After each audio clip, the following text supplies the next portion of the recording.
Queridas, queridos, los últimos videos de, en los cuales comparto las obras completas de Sigmund Freud, pero no por otra cosa, sino porque estamos alrededor de 10 páginas de concluir el último volumen de la obra de Sigmund Freud.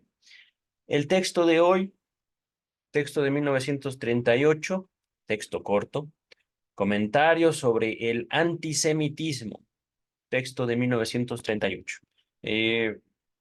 Voy a dejar que el texto hable. Ahorita me reservo mis ideas y comentarios. Ajá. Están viendo en pantalla el título original en alemán, edición en alemán. Ajá. Traducciones al castellano por Ramón Rey Ardiz.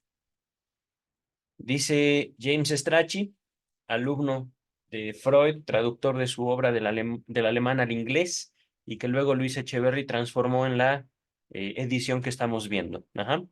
Algunos pormenores sobre la revista en que apareció este artículo han sido proporcionados por Arthur Koestler, su director a la sazón, es decir, su director en el momento. Ajá, 1954. Publicada en París, la describe como un semanario de emigrados alemanes, la revista. Ajá. Comenzó a aparecer en otoño de 1938 y dejó de hacerlo unos 18 meses después.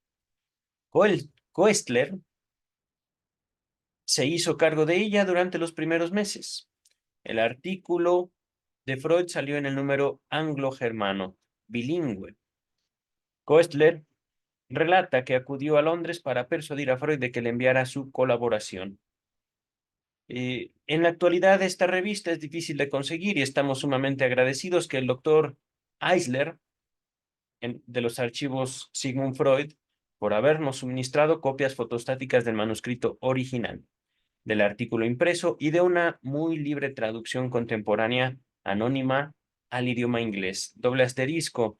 Eh, la presente versión castellana ha sido tomada de la traducción inglesa de la Standard Edition. Ok, se verá. Como se verá, el artículo consiste casi enteramente en una cita de una fuente de la cual Freud declara no guardar memoria. Se ha sugerido con cierta verosimilitud o posibilidad, cierta probabilidad, que la cita pertenece en realidad al propio Freud, quien escogió esa manera indirecta de expresar sus puntos de vista que no le eran, de expresar puntos de vista que no le eran muy gratos. Repito, se ha sugerido que la cita pertenece en realidad al propio Freud, quien escogió esa manera indirecta de expresar puntos de vista que no le eran muy gratos. En todo caso, hay un gran parentesco entre mucho de lo que aquí se sostiene y opiniones manifestadas por Freud en otros sitios, particularmente en Moisés y la religión monoteísta, que les dejo en la descripción, que acababa de terminar. Véase, por ejemplo, páginas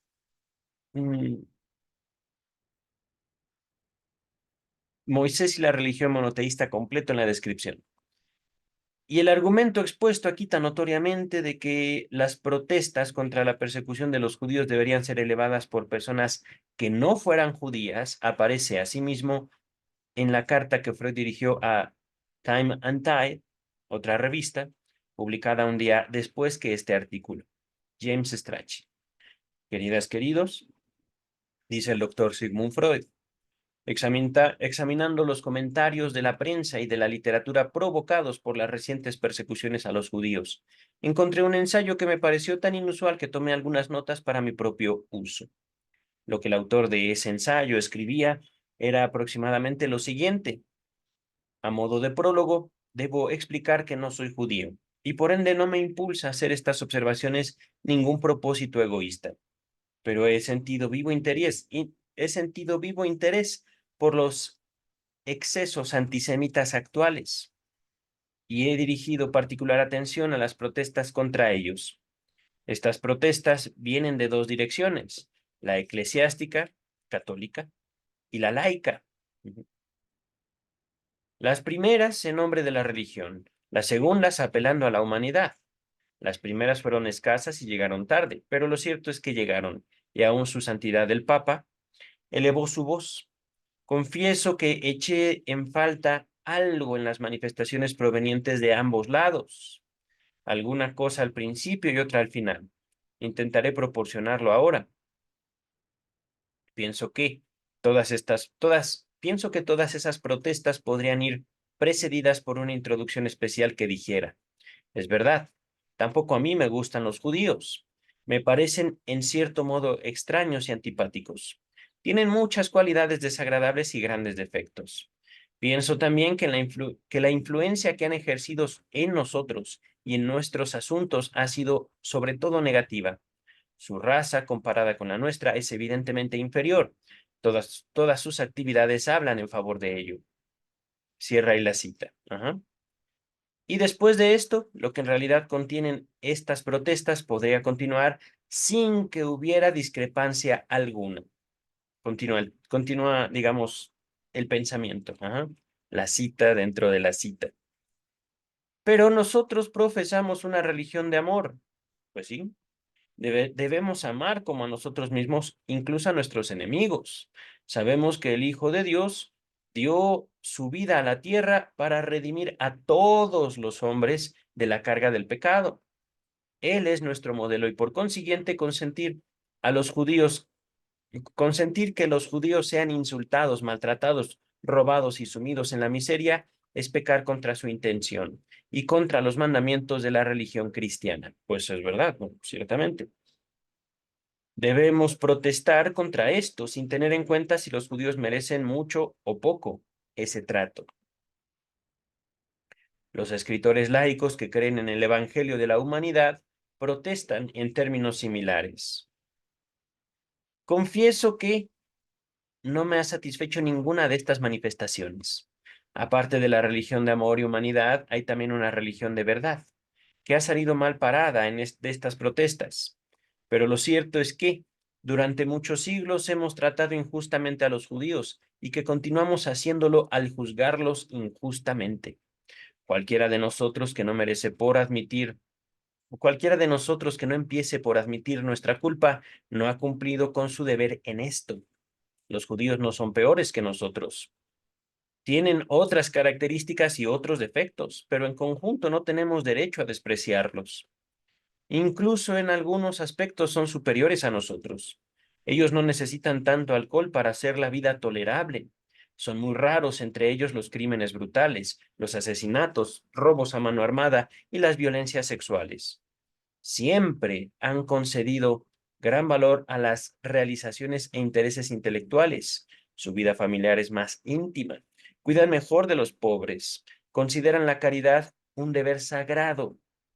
Tampoco podemos llamarlos inferiores en ningún sentido. Desde que les hemos permitido cooperar en nuestros quehaceres culturales, se han hecho meritorios por sus valiosas contribuciones en todas las esferas de la ciencia, el arte y la tecnología. Eso es verdad. Y nos han pagado abundantemente por nuestra tolerancia. Así pues, si hacemos por fin de hacerles concesiones como si fueran favores, cuando ellos tienen derecho a que se les haga justicia. Viene ahora palabras de Freud. Era natural que tan dedicada adhesión de parte de alguien que no era judío causara en mí una profunda impresión, pero tengo que hacer una extraña confesión. Soy un hombre muy viejo y mi memoria no es ya lo que era. Mi memoria no es ya la que era. No puedo recordar dónde leí el ensayo del que tomé las notas ni quién era su autor. Tal vez uno de los lectores de esta revista podría venir en mi ayuda. Acaba de llegar a mis oídos el rumor de que probablemente tenía presente el libro del conde Heinrich von der Coudenhove Kalergi, titulado La esencia del antisemitismo. Das Wesen des Antisemitismus, que contiene precisamente lo que el autor, que ahora no puedo recordar, echaba en falta en las recientes protestas y algunas cosas más. Conozco el libro. Apareció por primera vez en 1901 y fue reimpreso por su hijo, el conde Richard Coudenhove Kalergi, en 1929, con una admirable introducción. Pero no puede ser. Yo me refiero a un pronunciamiento más breve y reciente. O estoy equivocado, no existe tal cosa, y el trabajo de los dos Coudenhoves no ha tenido influencia alguna. no ha tenido influencia alguna en nuestros contemporáneos. Fin del pequeño texto de comentarios sobre el antisemitismo. Queridas, queridos, como ven, ya estamos frente a un Sigmund Freud consciente de sus limitaciones por la edad. Pero también estamos frente a los últimos ordenamientos propuestos por su querido alumno James Strachey. Entonces es justo tener paciencia con el doctor Sigmund Freud y ciertamente ha sido un texto muy bello. Al menos dentro de mí puedo atesorarlo. Vamos a finalizar este video y yo creo que hoy mismo, para mí, termino toda la obra de Freud. Voy a grabar más videos, que creo que son tres o cuatro textos breves, 3 o 4 páginas, no lo sé. Ahorita voy a verlas y a ustedes los veré en el siguiente video. Bye.